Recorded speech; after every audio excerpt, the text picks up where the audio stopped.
Inspirational Creatives, episode 233. Welcome to Inspirational Creatives. I'm your host, Rob Lawrence. Join me every Friday as I chat with successful artists, producers, and creative entrepreneurs who share powerful stories and strategies. They can help you to create the life that you want. Listen each week as these inspirational creatives show you how to take your creativity to the next level. You'll learn how to create a sustainable business that inspires others and gives you the financial freedom and lifestyle that you want. Thanks for listening. Make sure you sign up at inspirationalcreatives.com to get free exclusive bonus material. And now, on with the show. My guest today is somebody who, through her own Kickstarter campaign, struck what I imagine is for many musicians, crowdfunding gold. In 2014, she held up a card in a video that said, "I'm learning to ask for help." And this was spotted by none other than Hollywood film director Joss Whedon. Now, if you've not heard of Joss, when I tell you that he is the creator of Buffy the Vampire Slayer, The Avengers, and the co-writer of Toy Story, you're probably more than aware of his work. Anyway, this chance crowdfunding encounter has since led to my guest today collaborating with Joss on music material together, which I can't wait to find out more about. She was introduced to me by no stranger to this show, publicity and marketing expert Ariel Hyatt. So it gives me great pleasure to introduce to you today Shawnee Kilgore. Shawnee, welcome. Thank you, Rob. Thanks for having me. You're very welcome. So for those yet to meet you, Shawnee, how would you describe who you are and what it is that you do in the world today? Well, the short version, I'm a folk singer, I'm a photographer, I'm a mother of chickens. Those are kind of the big ones.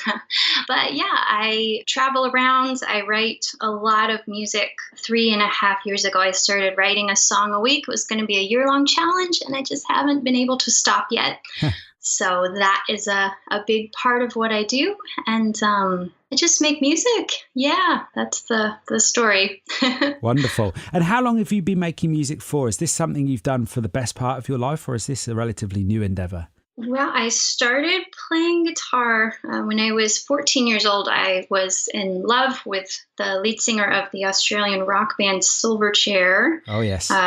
Some people, yes, in the right age bracket will definitely remember. So I didn't really care if I played music. I just knew I had to get famous or else he would never know who I was and we couldn't get married. So it really was an arbitrary decision. We had a guitar at my house that my mom just had around. And so I started to play when I was 14 and just jumped right into songwriting. Amazing. It sounds to me like it was something that was quite natural for you. Was that the case? It came pretty naturally. It was weird. I was really stubborn. I didn't want to take lessons. I felt like it was cheating if someone showed me what to do, or even if I learned other people's songs. So it took years really to be able to play, but I just jumped right in there and quickly realized that it was, my life's calling and all that. But definitely didn't start out that way. Yeah, that's fascinating. That moment then, can you remember a particular moment where you felt that this was your life's calling? I want to say the first thing that comes to mind was I was sitting with two of my girlfriends in my bedroom. I think everyone just thought it was very cool that I had a guitar and was even trying to play. It didn't even really matter. I had several bands at the time that never actually played, but if we called ourselves a band and there were maybe instruments in the room, it counted. But yeah, there was one night that we were just talking, sitting around cross-legged on the floor, and I was strumming chords. It was kind of my first chord progression, I guess. And I was just, taking part in the conversation and listening to what they were saying. But in my own head, I'm like, oh my God, I'm playing 4 chords right now. And they sound kind of cool. And I'm the one that put them together. And that was a defining moment for sure. So from a music point of view then, you mentioned Silverchair there. What do you feel have been some of your biggest inspirations to you over the years? Yeah, well, soon after the Silverchair inspiration came about, completely non-altruistic reasons, I found Ani DeFranco, and she has pretty much been my guiding light and life force as far as music goes. And especially back then, she was just, I hadn't heard anything like her really before. I just was so taken with just the honest way that she talked about everything, just the super raw emotions and real stuff. And just the way that she played was just everything she did was poetry and just so pure. And that's what I wanted to do for sure. Is that something you feel you're achieving through your own material? Yeah, I do feel like I got there. Kind of singing truth and maybe singing about things that maybe other people aren't, and making it as personal as possible has always been my goal. And I do feel like I do that well. I feel good about that. I feel strongly about my ability to do that. Yeah, I would say certainly from the videos and the music that I've heard of yours, that really does come across in the material that you put out there. So let's talk about that and your Kickstarter campaign. What was the initial inspiration for you behind such a campaign like that? Well, the album wasn't going to happen unless some money came from somewhere. So I had seen a lot of, I have a ton of musician friends and artist friends, and I had seen a lot of people do it. And it kind of was like, either I do that or I don't have this album. It was scary. It was really scary. I actually, the video I did, it was a tribute to Bob Dylan in the, black and white in the alley with all the cards. And I went to downtown Austin and I, scouted out alleys and I took photos. And I just, when it came down to it, I was like, nope, I'm going to do this in my studio room, in my house, like in the safety of closed walls. I'm a extreme introvert by nature. So, but yeah, I had to do it. So sounds like it took some courage to do. It did a lot of courage and a lot of planning. There's a ton goes into it, all the rewards and writing the story and making the video. And, and then, when it comes down to it, you just have to push the button and go and go and go and go and go. Yeah. So tell me about some of the details of this campaign. There may be our listener doesn't know a great deal about what a Kickstarter campaign is and how it can help you. So, for example, did you need an audience, a following beforehand, and how long did the campaign run for? I definitely did. Is not a large audience for sure. I mean, my my email list at the time, I think, was maybe 350 people. They suggest to do it for 30 days. You can do it, I think, for up to 2 months, but I think that kind of that month mark is sort of the sweet spot, maybe. There's enough time to reach as many people as possible, but not so much time that people maybe forget about it or think that, there's plenty of time left or they don't need my help. Or I guess my strategy and what, ultimately ended up working for me was just making it as personal as possible and reaching out to as many people one-on-one, as I could. I certainly shared it all over social media, but I also, I wrote the emails, I made the calls, and also, paid attention to, I had spreadsheets of like, I made this post here and these people liked it. So it's at least on their radar. So then I wouldn't email those people and say, hey, I'm doing this campaign, because clearly they already know about it. So I could speak to them, in sort of a more personal level. It's an all or nothing thing. So that's one thing that they do that's different from some of the other crowdfunding platforms. So there's a sense of, when you make your goal, everybody made your goal. That's a thing that really bonds everyone together, and the victory belongs to, everyone who was involved. So yeah, I certainly had fans, had friends, but it was not, I certainly didn't wait until it was a bigger number, because I don't know what that, there's always a bigger number and always will be. Yeah, there always will be. Absolutely. So just out of interest, you had an audience, you had an email list of like 350 people to begin with. How did that email list grow in your campaign? It didn't necessarily. That number is bigger now. It has not, has not skyrocketed since then. But I think it certainly did get me some new fans and new people just aware of what I was doing. One of the best and most special parts of that campaign for me was having my friends and my family share the campaign and just reading what they were writing about me. And I think that definitely was a tremendous help. Friends posting and saying that this is worth checking out and this is a person who is worth hearing. And people, new people responded to that for sure. Yeah, that's amazing. I remember when I spoke with Ariel about crowdfunding some time ago on the podcast, she said it's quite a roller coaster journey. Was that true for you from an emotional point of view? Yeah, definitely. I mean, clearly Joss came in about a week in, like pretty early on in the campaign. So that was just a strange, what is going on?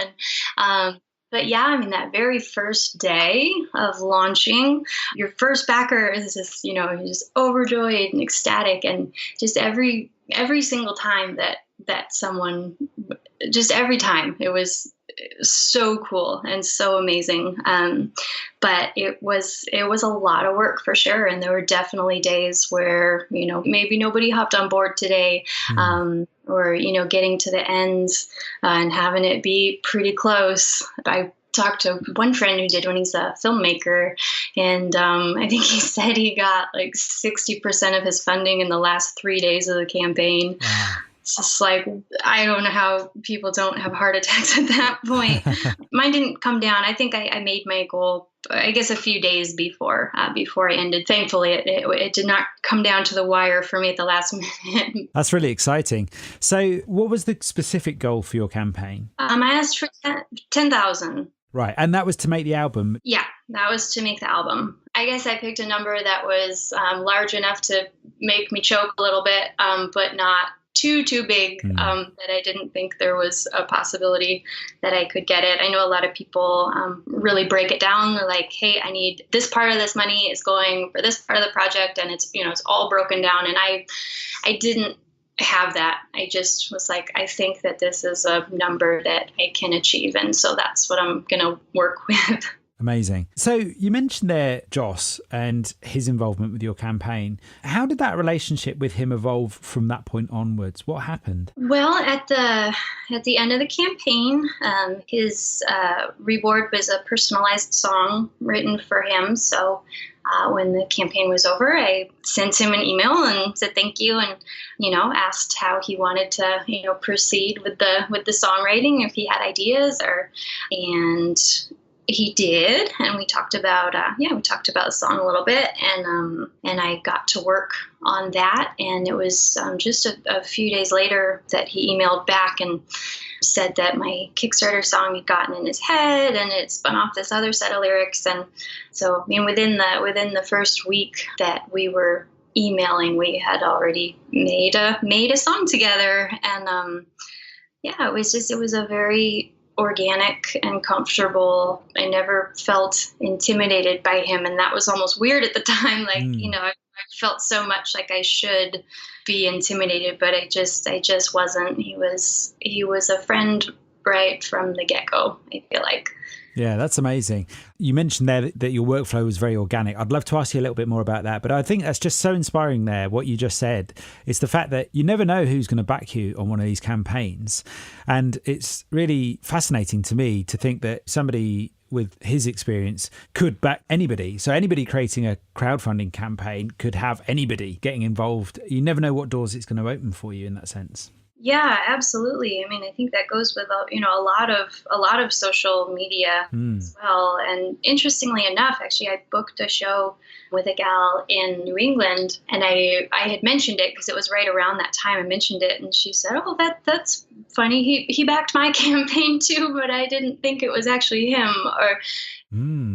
And that was it. There was never an exchange there. There was never, and I think he, at the time, however long he was kind of on there for, I mean, he backed 40 something projects. Yeah, it was so interesting to me how that same connection mine ended up so, so differently than hers did, I guess. Yeah. You never know. And what do you think the key was to that? You mentioned there that the connection was quite different. Was it because of what you were offering through the campaign, do you think, or something else? I mean, he loved the song and he, loved what he heard. That card, definitely, the learning how to ask for help that was the first time that I made him cry. I've done it several times since, but yeah, he just connected with that. And I don't know, I never treated him like a big famous person. I connected with him just where we were at. We were two people connecting over a campaign and song ideas, and that's what we built from. I never came at it as a fan. I think that made sort of a safe, comfortable space for him to explore this side of his creativity with me. Amazing. So tell me about that creative process then. How did that work? Was it a case of, was it just done all over email? Was it like that? Yeah, we emailed exclusively for the first several months. And I admit I didn't actually know what he looked like. I think we wrote our first song together via email before I knew that. It was, I think, 3 months later. So we connected in April of 2014. And then in August of that year, we put out Big Giant Me as a single on iTunes, all that. And I had talked to everyone else around him, his lawyers and his agent. And, I had connected with everyone on a vocal level before him. And finally, after the song was already out and it was public, that night we're like, let's talk on the phone for the first time. Crazy. Yeah, I mean, it's easy to overlook, but I guess there was all this other stuff, the business side of things that had to be addressed as well. How was that for you? It was fun. It was fun, that moment where like my heart is pounding. I'm like, I am speaking to his agent who is in London right now, and Joss is sitting there in the room with him, and what is happening with my life? I guess that part, some of that was a little bit intimidating. We signed contracts and, just figuring kind of all that stuff out. And I just wanted to, I didn't want to mess any of that up. I didn't want to do anything wrong or like be the naive folk singer in a like business world kind of thing. But I don't think, I didn't make any big blunders as far as I know. Yeah, just one step at a time, and it was fun. Yeah. Did you have to seek any sort of professional help or mentoring yourself in order to navigate that process? No, I talked to, I certainly was able to, reach out to his people, which I'm still doing now, navigating sync licensing and stuff like that. I can still reach out to his lawyer and his team and make sure that what I'm doing is okay. And so that, has been super, super helpful. Yeah, it must be quite a learning journey for you in that sense. Yes. So go back to the creative process then. So I'm fascinated by this collaboration over the internet. Traditionally, songwriting was two people in a room or more. What was his contribution and how did you actually start to build the songs with that contribution? He sent the full lyrics to Big Giant Me. He just emailed them over. It was already in full song form. And I did ask him for, I wasn't quite sure about the rhythm, the meter and some of the lines. So I asked if he could, just kind of, give me the rhythm for it. So most of the songs were that he would send me lyrics and I would put music to it. The easiest way that we did most of the songs, and a couple of them were a little more back and forth, a little more, not so cut and dry as just music and words. But that's just what worked best for us. We tried to write. He came to Austin with the specific goal, intention in mind to write the last song for the EP in the same room together. And we lasted about an hour. Just ended up, basically curled up in fetal position on opposite ends of the hotel room and just jumped ship and went down to the bar instead. Yeah. And just, went back to what was working for us. Yeah, something to be said about if it's not broken, don't fix it in that sense. Yeah. Unless you really want a challenge, which we tried. It's good to go there, isn't it? To come back and then go, okay, we tried that. Yeah, for sure. And they can't all be easy. We definitely had a couple challenges writing, and I'm glad for that. You gotta have a few good arguments, and yeah. So when it was the remote kind of writing where you were doing this back and forth via email, were you sending musical clips, audio clips of the work in progress, or was it just an end result that you sent across? Generally, I would just write a song and send it back. And for the most part, it just worked. It was, just so easy in that way. Amazing. He commented at one point when I sent the first version of Love Song back that like, yeah, you heard my song. And yeah, that's just how it felt. I really just had the words to go on most of the time. Sometimes I would get maybe a couple words of, three-legged dog. I think he said, I want this to be jaunty. And I think that's the only, kind of guidelines I had to go on.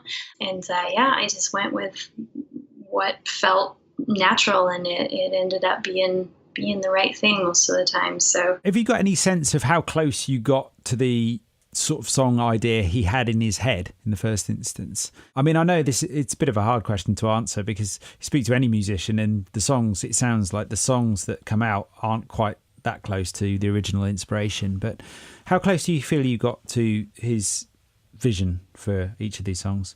I think I got really close, because if I didn't, I think he would have told me. And that communication was definitely very open. If there was ever anything he didn't like, neither of us were shy about calling that out and talking about it and fixing it. So I think I did really well. Amazing. And I understand that the music video to Back to Eden, it was shot on some revolutionary new film equipment. Can you tell me a little bit about that? Yeah.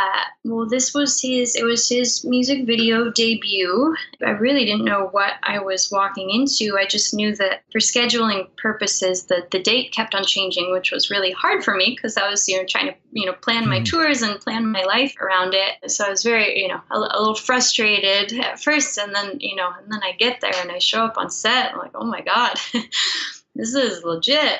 A lot of people, a parking lot full of extras and, cameras and trucks and of course, Richard Jenkins and Ashley Johnson. And so that was a challenging thing for me. For sure. With acting, just kind of what struck me about that is I'm used to playing a song, and when I'm done, people clap, and I know that I did okay, or maybe I didn't do okay, but there's some immediate gauge of I'm finished with that part of the performance kind of thing. And I kept asking Jocelyn, am I doing okay? Am I doing okay? And he finally convinced me. He's like, look, if I'm not talking to you, that means you're doing okay. I get it. So we shot for 2 days, and we wrapped up the shoot up on the hill and the wheat fields or whatever those were up there. Just as the sun was going down, we wrapped the shoot. And then one of the head guys, I noticed that they were taking photos with the cameras, and I just thought maybe that's a thing that directors do. I don't know. And one of the guys was like, well, you know about the cameras, right? I'm like, no, I don't know anything about anything. And then it was explained to me that only a handful of these cameras exist in the whole world, and that he had 2 of them shipped out from Europe to make our video. And on top of that, this cutting edge new camera was paired up with like vintage Panasonic lenses from like the 60s and 70s to just make this really just this unprecedented work of art. We were the first project under, a bajillion dollars to produce these cameras. And it was just crazy. Just me standing up on that mountain at sundown, like learning this after just wrapping up one of the coolest experiences of my whole life. It's like, I just sort of stared at him with my jaw hanging open, and it was very cool. And I'm so glad that I didn't know any of that while the shoot was going on. No pressure. As if there wasn't enough pressure by the sounds of things. That's amazing. That's an amazing story. And the results are amazing. I've seen the video. It really goes to show, you can see just from the results, it's something quite epic. Just going back to that whole experience though, I mean, for you emotionally, what were some of the things you were feeling going through that whole process at that time? It must have been nerve-wracking at times and I sense some exhilaration and euphoria at the end of it too. Absolutely. I just wanted to do a good job. That was really everything. That was most of what was going through my brain. Is I want to do a good job. I want to do a good job. But I also, there was a lot of kind of with this whole collaboration over these few years. I have, as much as in the rest of my life, I can be very uncertain and, self-doubting and all that. There's been a tremendous amount of just sort of knowing my strengths and knowing that when I really need to bring my A game, that I can bring it. And it's just such an interesting thing to me that this project would be the project that did that for me. It's like, here, this huge project with this, incredible artist and creative minds. So yeah, I just wanted to bring it, and I knew that I could, and it was just wonderful to just meet as many people that were there as I could, and just learn as much as I could. And it was so fun hanging out with Richard and Ashley. They're delightful people. I would say my biggest challenge was they did the scene that they play out was not meant to be scripted, but we had a meeting the night before, and Joss had written he just written out sort of a dialogue just so they would have an idea kind of what their, what was happening and what their motivations were. And Richard just insisted on learning the whole script, even though you don't hear a word of it. And it's a heartbreaking scene. And so we had to mime singing and playing, just couldn't make a sound. And the song is 5 minutes long. There are a lot of words. And so having to sort of just mime that and not lose my place while watching this scene that was just making me cry every time was super, super challenging. But it was just fun. It was just really, really fun. I'm super hooked on the whole movie thing. No, it's so exciting to hear that side of it. I mean, now knowing that, I want to watch the video again and imagine you having to do that. It really is quite a moving video, and it's funny to think that's what goes into creating something like that. Right. I wish you could see it on the big screen. Hoping that we will be able to show that a few more times. We've done a couple of showings of it on actual movie theater screens, because that camera you can blow it up to that size and it doesn't lose. Yeah, so that was very cool, seeing myself on a movie screen like 30 feet tall. Yeah, I mean, what did that feel like for you? One of the questions I wanted to ask you today was, what does success look like for you? Was that one of those moments, perhaps? That was definitely one of those moments. That whole night in October 14th last year, we released the album, officially came out, and we did a big full band show. Joss came to Austin, and we sold out an Alamo Drafthouse Theater to show the video and then do a Q&A with him. And yeah, that whole night was just crazy, and I was so terrified. Like, questions, people can ask me anything, and I have to not look like an asshole. Fine, I mean, that happens. I'm sure it did that night, and is not the last time. But yeah, that was a big moment, and especially having that in my town, in my city that I live in, and just sort of feeling that spotlight on me in connection with, someone that people love so much and have such a deep. People feel so close to him, like there's such a connection that he has with his fans. It was an amazing time, and terrifying, and all of those things, the full spectrum. But I just tried my best to take all that in as this is what it could look like. Like, maybe this is the new normal, rather than, this once in a lifetime night happening. It's hard to believe that can just be how your life could be now. Those certainly have been the exceptions to a day-to-day normalcy that is still in place. But having those beautiful glimpses into just a little bit into fame and a little bit into that spotlight has been really fun for me, in small doses. Absolutely. I mean, I can't imagine you can go through an experience like that and it not having changed you in some shape or form. What do you feel fundamentally has changed in you, both personally and professionally? Sure.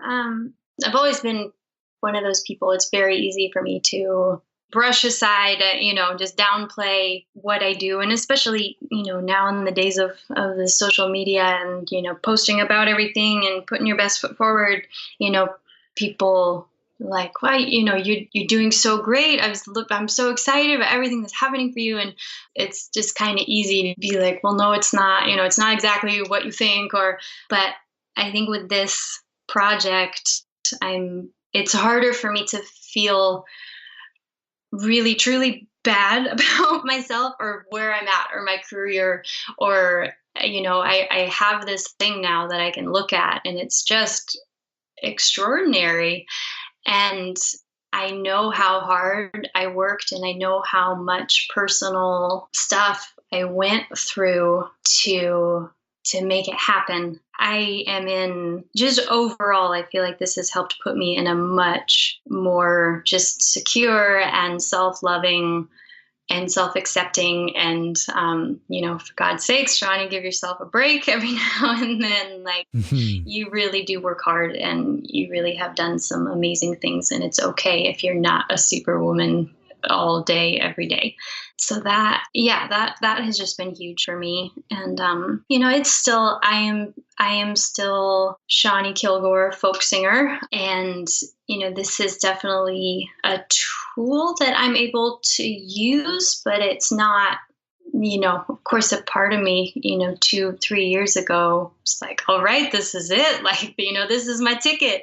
And it's still very much, work very hard for what you want and try and set your sights on what you want. And I am still me. I am, it's certainly not Shawnee Kilgore and Joss Whedon. Mm-hmm. And he, he's doing his thing now and he's off on his other projects. And so I'm still doing my folk singer thing. I think I answered one of the Q&A questions. I think I answered something like that. How has your career changed, or how has your life changed, or something like that. And several people seem to have including him, that I answered like, well, it hasn't. Like, it's hard to convey in a sort of tactful way. There are a lot of things that aren't different, but on a deep fundamental level, yes, this is a new world. This is a new beginning. I'm still the same person that I was, and I still have my same hangups and same challenges as I ever did. So yeah. That's fascinating. That's really insightful, actually. I can see how, on the one hand, outwardly, perhaps things may not have changed, but internally, you've got a deeper sense of who you are and a deeper understanding of your craft and what it is you do and why you do it, maybe. Yeah.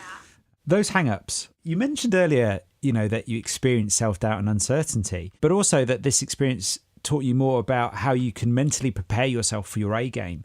Could you talk me a little bit about how you do that? How do you apply what it is that you've learned now so that you can apply an A game mindset to what it is that you do? Talk me through some of that for you and how you approach it. Well, I think one part of it is I have been putting a lot more focus and energy into just feeling good, just taking care of myself. And I know that, maybe it's a really simple thing, but it's really, really crucial. If you're not taking care of yourself, if you're not at least trying to be happy and feel good, it's very hard to both to pursue good things for yourself and also to believe that good things can happen for yourself. And you just feel like if that's not there, it's very easy for self-sabotage to come in, even when you don't realize it, perhaps. So that is one thing. And another thing is just, again, it probably sounds really simple, but just being ready. I know one of the worst feelings I have is going into something feeling like I didn't do everything I could to prepare for it, and that looks like different things for different events. But, for example, talking to you today is like a couple hours ago, I was like, I want to make sure that I have my setup, I have my microphones, like just want to make sure that's all in place. And I'm not rushing around last minute for that. And yeah, so just doing what you can to be ready and feeling good. And I mean, really, it just comes down to just a deep trust that it is going to be okay. And also that if you mess up or you say something dumb or things don't go exactly as planned, that it is not the worst thing that will ever happen in your life. It's not the end of the world, but there is only so much you can do, and you just have to try your best. Wow, that sounds so cliche, but it's true. I mean, that is what we have. We can bring our best, and and nothing more. And yeah, that's what we've got. It's probably a cliche for good reason, actually. And it doesn't hurt to be reminded of this stuff. I mean, like you say, it's almost common sense, but it's so easy to overlook, particularly as a creative being. Taking good care of yourself, being as best prepared as you can, and just being okay with whatever the outcome is. Well, in that, you just reminded me of another part of that, which is there's the whole thing about, I certainly make way better art when I'm not happy. And that's, I know that's just musicians or other artists as well, but that is a stereotype that is pretty true in the practical sense. It wasn't until maybe last year that I really actually was able to declare that I wanted to be happy. It is a really big responsibility to be happy. That if you're happy, you are obligated to put your best out there and really try for things and love yourself. And it's a big thing. If I'm happy, then I shouldn't be my little introverted hermit self, just hiding in my house all day with my animals. So that's a thing. Maybe happiness doesn't bring the best art sometimes. I don't know. I've had several friends for sure. And it's like a thing that we've struggled with, is that if you get happy, your art is going to suffer. You have to keep the muse engaged or something. But anyway, I don't know what I just wanted to touch on that for whatever reason. It's really reaffirming to hear, because I meet many artists and I hear a similar theme. And I think sometimes the best creative work does come from that place. Artists, just like yourself, tend to be very sensitive people in that sense and have a huge amount of empathy. Yeah. So, even if everything's going swimmingly well for themselves, they may hear about a situation or something on the news that can deeply affect them. And then from that place, other art can be created. Yeah. So, yeah, that's wonderful. Tying that in with what you were just saying about self-care almost, and trying to be well with yourself in that sense, that sounds like a powerful combination. Yeah. So with all of this in mind, and I could chat about this stuff with you for the rest of the evening, to be quite frank. I love this stuff. But conscious of the time, what advice would you give to perhaps other musicians aspiring to follow a similar path to yours, and maybe looking to promote their own work through crowdfunding campaigns and the like? What have you learned that might be a piece of wisdom that you'd like to share with them? Sure. Again, let me just throw another cliche. I don't even want to say it. You have to say it now. You've set yourself up. Yeah. The whole being yourself. There was I just want to preface this of where I heard where this kind of came from. But I was at a music conference in LA several years ago. And just one of those, loud, just everyone's trying to be heard and trying to sell themselves. And super soul-sucking, terrible place. And it was the last class of the last day that I was in. And the teacher, the speaker, was talking about, hit songwriting and all that. And he said something very surprising, which was he was getting kind of spiritual about it. But he said that the world doesn't need another hit song, and that the world needs your light. I was like, oh my God, every time I even say that now, I just get choked up. And that was it for me. I'm like, I'm out of here. I'm never coming back. I'm never going to compromise my, my voice or my intentions in that way. And that, that has not stayed entirely true, but I think it is so crucial. And that video, my Kickstarter video, I hadn't showered. I was, my cat was there with a cone of shame on her head. She's in the background, trying to lick herself. And the imperfect you is so much better than the perfect not you. Yeah, just keep saying what you say and keep doing what you do. And, I still have the most discouraging things happen sometimes, I mean, especially here in Austin, like people expect amazing live music everywhere they go and they get it. And, I still have shows every now and then. It's like, oh my God, like these loud people are talking and texting over me and the table right there. Like that will happen. And don't let that, just don't let how the outside world responds to you affect how you feel about yourself or about what you're doing. Like you are the lighthouse and it is your job to just keep shining that light. And as we've talked about, you just never know what might happen any time of any day, and just keep at it. I know that's not very practical or strategic advice, but and ask for help.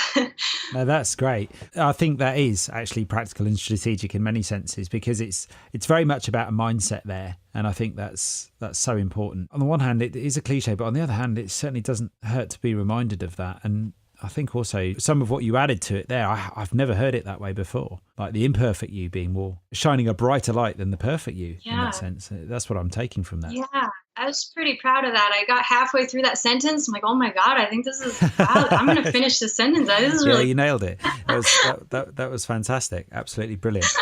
I've just got a few closing questions I'd love to ask you before we wrap up. What's inspired you recently? Oh, golly. Well, I'd have to say photography. Musically, I haven't been incredibly inspired recently, other than that weekly deadline that I'm still on. I guess I could mention that I've been on Patreon for the last almost 2 years. I just celebrated 100 weeks on there. So every week I post a new song that I've written. Amazing. So that is inspiring to get something done. But yeah, I just there's a musicians artist market that they started doing here in Austin at a place called the 1-to-1 Bar. And so I had my first photography show in, I think, 5 years. And that was super exciting. Wow. As far as just creative energy goes, I'm really into that lately. What are you grateful for today? What am I grateful for today? I am super grateful for my partner. I'm super grateful for my cat and my chickens and my family and friends. And I guess as a whole, I'm very grateful for home, and I'm very grateful for the human connection. People are, we make it worth it for each other. We all lift each other up and help make sense of it all. So very grateful for that. And you are a big part of that today. So thank you, Rob. It's been lovely to chat with you. I must ask about the cat and the chickens. Tell me about them. Yeah. Well, the cat was a stray that showed up for us, I think 3 years ago now.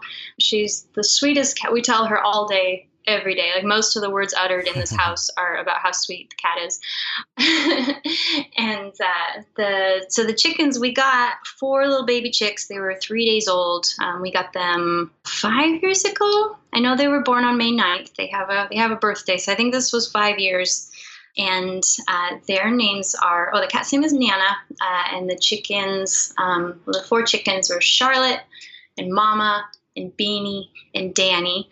And some of those are short for other things. They have several nicknames. They have their own Facebook page. They're kind of, they're a little bit internet famous. I meet people for the first time, definitely, who are asking about the chickens. But we did lose one of them in November, which was entirely beyond words, devastating. But we've got to 3 now, and they all have their own little personalities, and they're very sweet, and 2 of them snuggle with me. It's their favorite thing to do. I just go and crouch down, and they just come and nuzzle up. I have one of them sort of in the crook of my hip and my arm there, and then the other one curls up like in the nape of my neck. And depending on the clothing I'm wearing, she just buries her little head up in my collar, and they would just stay there for hours. Like that, it's their favorite thing to do, to snuggle with their mama.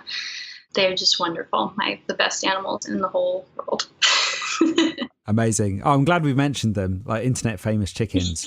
It'd have been rude to exclude them from our chat today. Sure. Yeah. So where can our listener find out more about you, your work, and of course your chickens? Yes, well, the chickens Facebook page is just Shawnee's Chickens. Amazing. So good thing about having a unique name. It's easy to find, as is the rest of my social media.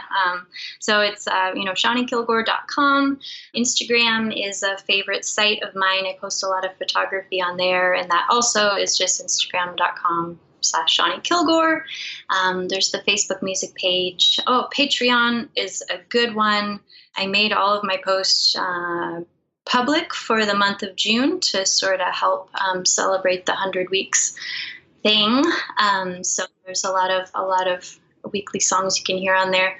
And that is patreon.com/Shawnee Kilgore as well. Amazing. And that's ShawnneeKilgore. Yes, that is perfect. I like the double E. Perfect. That's wonderful. And thank you for sharing those details. And our listener can go and find you there. Thank you so much. Awesome. Thank you so much. Bye-bye. Thanks for listening. Nothing beats the stories and advice of an expert to help you raise your creative game. I would love to know what you thought about today's episode, so don't forget to subscribe in iTunes, where you can rate and review the show. If you like this episode, I invite you to share it on Facebook or Twitter with the one person you know who will benefit from the wisdom shared here today. You can find the show notes on inspirationalcreatives.com/podcast. If you have a burning question or a great idea for a guest, head on over to inspirationalcreatives.com/contact, where you can connect with me there.